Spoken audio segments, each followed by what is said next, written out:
Welcome to the channel maths concept academy. मेरा नाम रवि। मैं आपके लिए मैथमेटिकल कंटेंट और साथ ही साथ केवीएस की अपडेट लेके आता हूं। तो अब हम आ गए हैं कल से करते डे 24। ये हमारा चल रहा है डे 24 किसका? डेली रीजनिंग बूस्टर का। एक मिनट, किसका? ये क्या हो रहा है? किसका? डेली रीजनिंग बूस्टर का। Daily reasoning booster. मैं अभी भी कह रहा हूँ ये एक बहुत अच्छा, मैं स्पेशली टारगेट कर रहा हूँ केवीएस पीआरटी को, क्योंकि उसमें 10 क्वेश्चन आते हैं और बाकी कोई किसी भी एग्जाम की कर रहा है उसे भी साथ साथ कर सकता है, क्योंकि रीजनिंग तो सेम है, लेकिन नंबर ऑफ क्वेश्चन में केवीएस पीआरटी को टारगेट रखते हुए कर रहा हूँ। ठीक है ना? और मैं बार बार कह रहा हूँ ये बहुत अच्छा फॉर्मेट हो सकता है। रीजनिंग को करने का सबसे अच्छा तरीका होता है इसे डेली बेसिस पे करो। ठीक है ना? चलो, तो पहला क्वेश्चन वेन डायग्राम का है। क्वेश्चन मैं कहां से ला रहा हूं? क्वेश्चन मैं बता देता हूं। मैं कह रहा हूं KVS, D triple S B, NVS, SSC में सीजीएल लेवल तक, ये सारे क्वेश्चन मैं इकट्ठे कर रहा हूं, कहीं से भी इकट्ठे कर रहा हूं। ठीक है ना? तो ये आपके लिए कंप्लीट बंच हो सकता है। Women researcher introvert. तो देखो, वुमेन रिसर्चर भी हो सकती है, वुमेन इंट्रोवर्ट भी हो सकती है, इंट्रोवर्ट रिसर्चर भी हो सकता है। तो option number A is answer, क्योंकि इसमें सब मिक्स हो सकते हैं। चलो, ये क्वेश्चन देखो। आशीष लीव्स 20 मिनट्स टू 7। इसका मतलब है 7 बजने में 20 मिनट पहले, यानी कि 6:40 पे। ये इसी लाइन का खेल है, 20 मिनट्स टू 7 का ही खेल है, इसीलिए क्वेश्चन डाला गया है। ठीक है ना? 6:40 पे वो निकला in the morning. Reaches Kunal house 25 minutes, 25 minute बाद पहुंचा, तो कितना हो गया? 7:05। इसके बाद they finish their breakfast in other 15 minute, 15 minute और लगे, तो 7:20। इसके बाद and leave for their house which takes 35 another minute, 35 minute और लगे, तो 7:55। At what time they do leave Kunal house to reach their office. क्या पूछा है? Eight what time do they leave, at what time do they leave Kunal's house to reach their office. अच्छा, ये नहीं पूछा, ये पूछा है कि कितने बजे वो निकले हैं घर से ऑफिस के लिए। ठीक है? देखो, ये रैंकिंग एंड ऑर्डर का क्वेश्चन है। मैं क्वेश्चन पिक करके डाल रहा हूं अलग अलग टाइप के। तो उसने कहा एक क्यू में children, Kailash is 15 from left. Kailash जो है लेफ्ट से 15th है। And Mona is 6 from right. जो मोना है राइट से 6th है।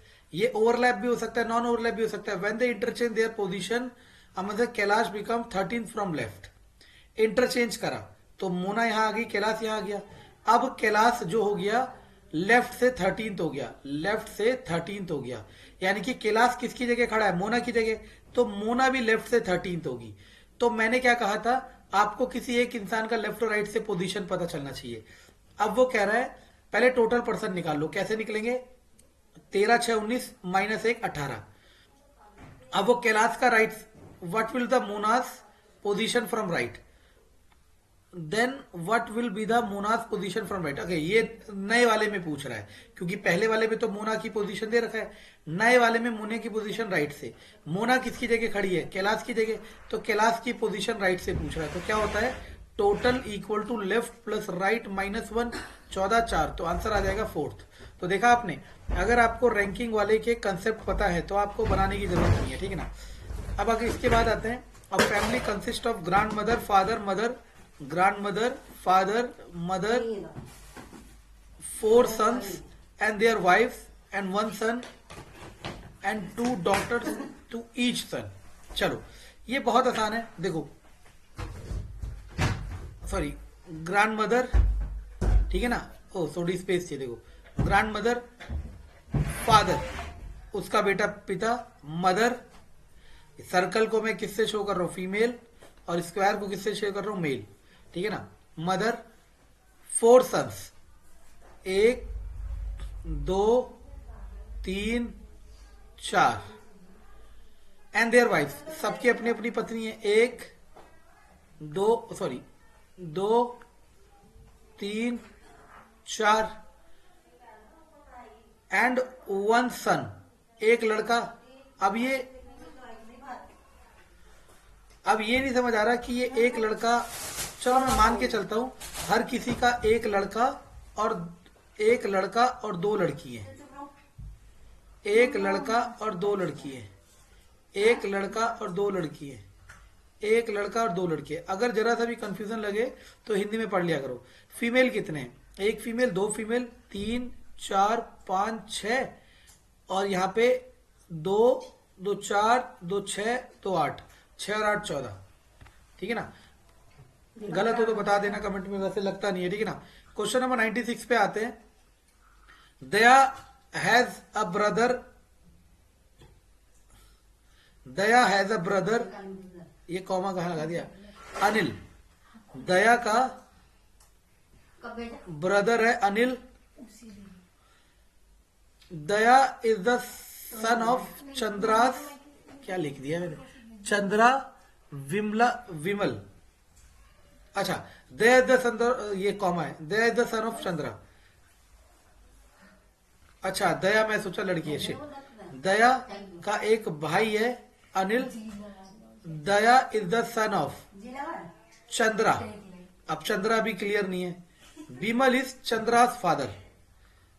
बिमल जो है चंद्रा का पिता है। In terms of relationship, what is Anil of Vimal's? Anil of Vimal's, यानी कि बिमल्स का क्या लगा? अनिल, तो क्या लगा? ग्रैंडसन। ठीक है ना?